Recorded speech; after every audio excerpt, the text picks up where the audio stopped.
राजस्थान की सियासत में भवानी अपने आप को सबसे ज्यादा निष्ठावान समर्थक, कार्यकर्ता, नेता बताने की होड़ मची हुई है। मैं रुक कर लेती हूँ, अमित हमारे साथ जुड़ गए हैं। अमित, सचिन पायलट को पार्टी की तरफ से क्या ऑफर मिला है और इस मुद्दे पर सचिन पायलट की तरफ से कोई बयान आया है?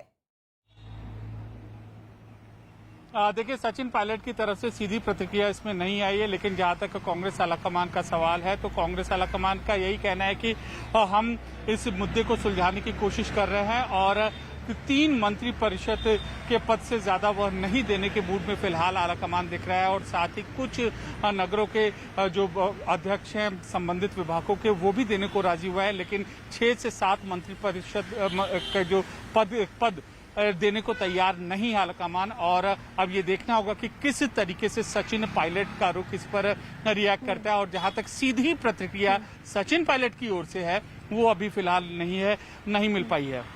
जी बिल्कुल, और इसी के साथ ही लगातार ये जो घटनाक्रम बदल रहा है इस पर हमारी निगाहें बनी हुई है और साथ ही हमारे सहयोगी भी बने हुए हैं। इन तमाम खबरों के बीच कांग्रेस विधायक वेद प्रकाश सोलंकी का एक बड़ा बयान सामने आया। उन्होंने अपने बयान में क्या कुछ कहा है, आइए सुनिए। हमारे कलयुग के आज के भगवान अशोक गहलोत जी हैं राजस्थान के। हमारी डिमांड है और हमारी आस्था है कांग्रेस में, तो कांग्रेस कार्यकर्ताओं के हित में बात कर रहे हैं हम, कांग्रेस कार्यकर्ताओं के विपक्ष में नहीं बात कर रहे। तो भवानी और अरुण हमारे साथ लगातार बने हुए हैं। इन तमाम खबरों के बीच ये जो वेद प्रकाश सोलंकी जी कह रहे हैं, इस बयान के कितने मायने नजर आ रहे हैं भवानी? देखिए, वेद प्रकाश सोलंकी ने जो कहा है उसका अर्थ देखिए कि वो तंज कस रहे हैं अशोक गहलोत पर। कलयुग का भगवान कह रहे हैं उनको कह रहे हैं कि हमने मिन्नतें कर ली, अशोक गहलोत से मिल लिए, उन्होंने कुछ नहीं किया क्योंकि वो कलयुग के भगवान हैं, सुनते नहीं हैं। तो कलयुग के भगवान हमारी सुने, पायलट की सुने। अब वो तंज कस रहे हैं, अब वो तंज पार्टी हाईकमान पर भी कस रहे हैं कि कांग्रेस के अंदर अशोक गहलोत भगवान हो चुके हैं, जो मैंने पार्टी की सुन रहे हैं उनकी सुन रहे हैं। तो अब क्योंकि एक तरह से निराशा की स्थिति हो गई है, क्योंकि 6 दिन सचिन पायलट मारे, वहाँ सुनवाई नहीं हुई, इसलिए जो विधायक हैं उनके समर्थक हैं वो इस बात को लेकर खफा है, उनमें मायूसी भी है। और इस वक्त जब सचिन पायलट यहाँ पहुँचने वाले हैं, उनके घर के बाद कुछ विधायक जो उनके समर्थक पहुंच चुके हैं और वो सिलसिला लगातार जारी है। और अब देखना होगा कि सचिन पायलट जब यहाँ पर आते हैं कितने लोग आते हैं उनसे, और सचिन पायलट क्या कहते हैं। अब बहुत कुछ सचिन पायलट पर निर्भर करता है कि वो आगे का स्टेप उनका क्या होगा। बिल्कुल, और राजस्थान कांग्रेस में मची हलचल पर बीजेपी नेता और केंद्रीय मंत्री गजेंद्र सिंह शेखावत की तरफ से बयान सामने आया है। राजनीतिक उठापटक चल रही है, उस पर बात करने के लिए हमारे साथ भारत सरकार में मंत्री गजेंद्र सिंह शेखावत जी हैं। जो कांग्रेस पार्टी का हाल नजर आ रहा है अभी राजस्थान में, क्या इससे राज्य पे असर पड़ेगा आम लोगों को?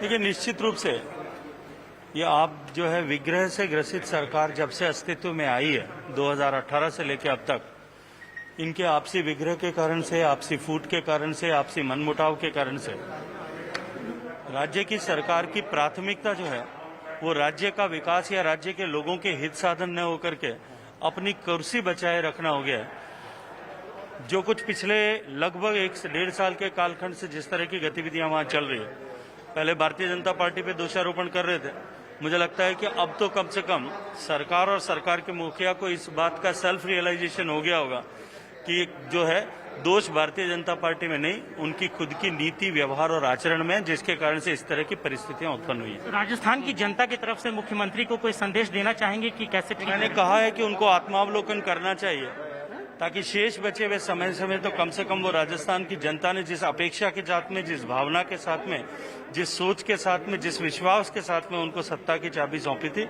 वो उसके साथ में न्याय कर सके। अमित, चाहे अशोक गहलोत खेमा मजबूत हो या फिर सचिन पायलट खेमा मजबूत हो, सच ये है कि कांग्रेस पार्टी राजस्थान में कमजोर होगी। और इस बात की हम पुष्टि इस बात से कर सकते हैं कि किस तरह से विरोधी इस पूरे घटनाक्रम को परिभाषित कर रहे हैं। जी बिल्कुल, और भाजपा को राजस्थान में हमला करने का मौका मिल गया है सीधे तौर पर कांग्रेस के ऊपर, जो ये गुटबाजी उभर कर सामने आई है। और इसका खामियाजा कांग्रेस को चुनाव में भी भुगतना पड़ा है। जो पिछले कुछ दिनों में स्थानीय चुनाव हुए थे राजस्थान में, उसमें कांग्रेस का जो परफॉर्मेंस था उतना बेहतर नहीं था। और अब जैसे जैसे ये गुटबाजी आगे बढ़ती जाएगी कांग्रेस के नेताओं के बीच, बीजेपी जो कि मुख्य विपक्षी पार्टी है वहां पर उसको एक एक करके मौका मिलेगा हमला करने का। और अब देखना होगा कि इन चौतरफा मुसीबतों से जो घिरी है राजस्थान सरकार, वो किस तरीके से इस पूरे प्रकरण पर उसको हैंडल करती है और इन आरोपों का कैसे जवाब देती है। बिल्कुल। और राजस्थान कांग्रेस में मची हलचल पर राज्य के परिवहन मंत्री प्रताप सिंह खाचरियावास ने क्या कहा है, इसको भी सुन लीजिए। कल 6 से 7 विधायक इधर आपकी तरफ से, 3 से 4 विधायक उनकी तरफ से, वो ये कह रहे हैं, जो 3-4 विधायकों ने, संदीप जी ने, काफ़ी लोगों ने कहा, उन्होंने कहा कि सचिन पायलट लोग, ये लोग तो नकली कांग्रेसी, असली तो हम हैं। इन्होंने सरकार गिराने की कोशिश की थी, हमने बचाने की कोशिश की। देखिए, एक बात आप मानकर चलिए, क्योंकि जब सरकार पर संकट आया था तब इन लोगों ने सरकार को बचाने की कोशिश की। लेकिन मेरा ये मानना है कि चाहे मैं हूँ, चाहे हमारा कोई भी साथी हो, हम सबको एक दूसरे का सम्मान करना पड़ेगा। और राजस्थान कांग्रेस की गहलोत सरकार को पूरा देश देख रहा है। कोरोना संकट में एक मॉडल स्टेट के रूप में हम सामने आए, बहुत अच्छा काम है, पब्लिक वेलफेयर की योजनाएं अच्छी आ रही। ऐसे में यदि डिफरेंसेस कहीं आते हैं और अखबारबाजी होती है तो ये परिवार का मामला है, इसको हमें खत्म करना। सर, आप डिफरेंसेस की बात कर रहे हैं, लेकिन ये तो खुली मांग है। सचिन पायलट लगातार कह रहे हैं कि उनसे जो वादे किए वो पूरे किए जाने चाहिए, तो फिर कहाँ दिक्कत कहाँ आ रही है? ये आपने बहुत सही कहा। सचिन पायलट जी कांग्रेस के सीनियर लीडर हैं, हमारे पार्टी के एक्स प्रेसिडेंट हैं, राजस्थान के अध्यक्ष रहे और उप मुख्यमंत्री भी रहे हैं।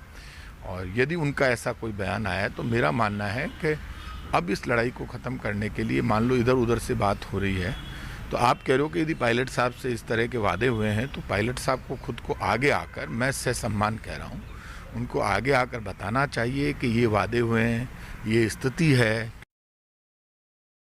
भवानी, राजस्थान कांग्रेस पर इस बदलते घटनाक्रम का कितना असर होगा आने वाले समय में? देखिए प्रीति, आप असर का अंदाज़ा इसी से लगा सकते हैं कि प्रताप सिंह खाचरियावास जो मिनिस्टर हैं और मुख्यमंत्री अशोक गहलोत के समर्थक हैं, वो कह रहे हैं कि पायलट को आगे आना चाहिए, ये बताना चाहिए कि कौन से वादे हुए हैं जो पूरे नहीं हुए। इससे ही आप अंदाज़ा लगा सकते हैं कि दोनों गुटों में टकराहट कितनी है। मानने को तैयार भी नहीं है कि कोई वादा भी सचिन पायलट से किया गया था, जबकि ये पब्लिक डोमेन में है कि जब सचिन पायलट जिस वक्त आए थे उस वक्त एक सुलह कमेटी बनाई गई थी। अगर वादा नहीं किया तो वो सुलह कमेटी किसके लिए बनी थी? अब वो चाहते हैं कि सचिन पायलट आए और बताएंगे उनकी मांग क्या है। और ये इसलिए दबाव बनाया जा रहा है, दोनों गुटों की ओर से एक दूसरे पर दबाव बनाया जा रहा है, जिससे कि अशोक गहलोत कैंप चाहता है कि सचिन पायलट को एक्सपोज करे कि देखिए कि ये इन मांगों के लिए अड़े हुए हैं। और दूसरी तरफ सचिन पायलट कैंप इस बात के लिए कि खुद पायलट को बिना बोले इस बात को पार्टी समझ जाए, इस बात को अशोक गहलोत समझ जाए और जो वादे किए, वादा क्या, सबसे बड़ी बात है कि मंत्रिमंडल का विस्तार और पायलट खेमे के लोगों को लिया जाए। और जो ऑफर दिया जा रहा है वो काफ़ी कम है, वो उनका यह मानना। तो पॉलिटिकल अपॉइंटमेंट की बात है, लगातार इस तरीके की बातें हैं। लेकिन एक भवानी मैं आपके पास आऊंगी। एक और अहम खबर ये कि उत्तर प्रदेश के उन्नाव से बड़ी खबर ये है कि वहां पर गांव